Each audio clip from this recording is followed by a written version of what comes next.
वालिदैन की शादी के 15-20 साल बाद पैदा होने वाले मखदूम सैयद सफ़दर अली बुखारी बाबा जी अपने वालिदैन की इकलौती औलाद थे।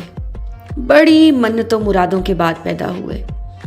वालिदा बताती हैं कि कोई फ़कीर थे जो दरवाज़े पर आए और सदा लगाई, कोई है जो भूखे को खाना खिलाए।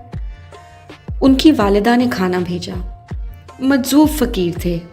खाना खाने के बाद कहने लगे, मांगो क्या मांगती हो।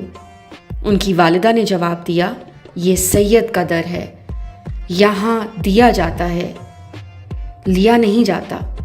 वो दोनों मजजूब नाचना शुरू हो गए और बड़ी देर नाचते रहे। सैयद का दर है, कुछ लेकर जाएंगे। नाच नाच कर आखिर में कहने लगे, बेटा होगा, लेकिन होगा हमारा फ़कीर। 1 साल बाद बाबा जी पैदा हुए।